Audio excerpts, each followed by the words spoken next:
नमस्कार, स्वागत है एक बार फिर से चुनावी समर में।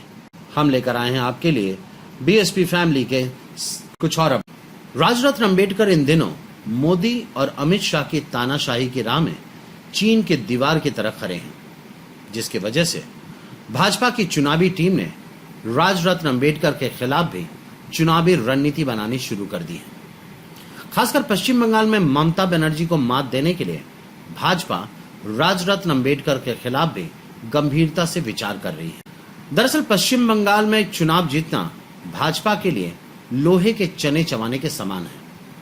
हालांकि पिछले लोकसभा चुनाव में भाजपा ने राज्य में अच्छा प्रदर्शन किया था, लेकिन कई राजनीतिक जानकारों की नजर में विधानसभा चुनाव में ममता बनर्जी की चुनौती को पार करना भाजपा के लिए नामुमकिन है।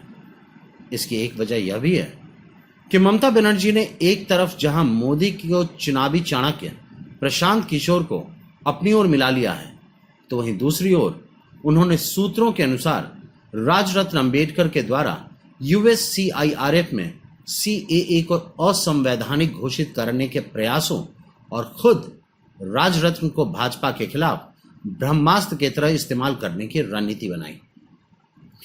आपको बता दें कि पश्चिम बंगाल में बहुत जल्द ही विधानसभा चुनाव होने वाले हैं।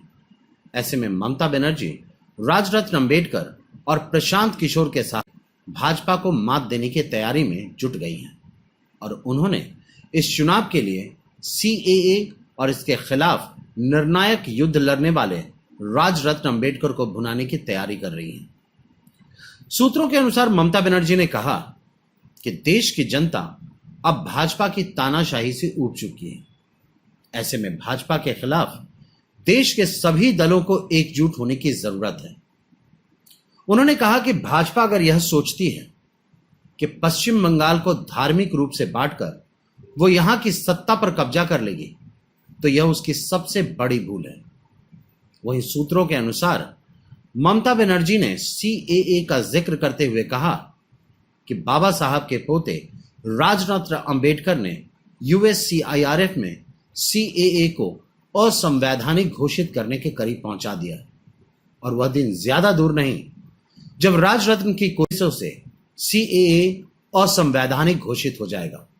इसके साथ ही उन्होंने अपनी पार्टी नेताओं और कार्यकर्ताओं को यह आदेश दिया कि जनता के बीच जाकर सीएए और राजरत्न की कोशिशों को बताएं कि कैसे मोदी सरकार जनता के साथ साथ राजरत्न अंबेडकर के प्रयासों के बीच में भी बाधा पहुंचा रही है।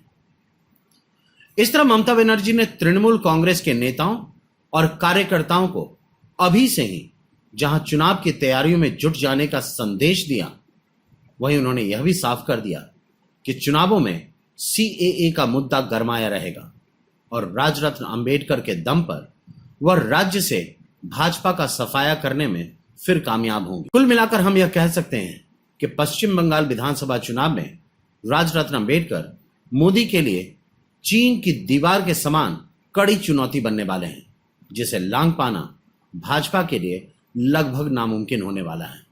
हमारे साथ बने रहने के लिए आपका धन्यवाद।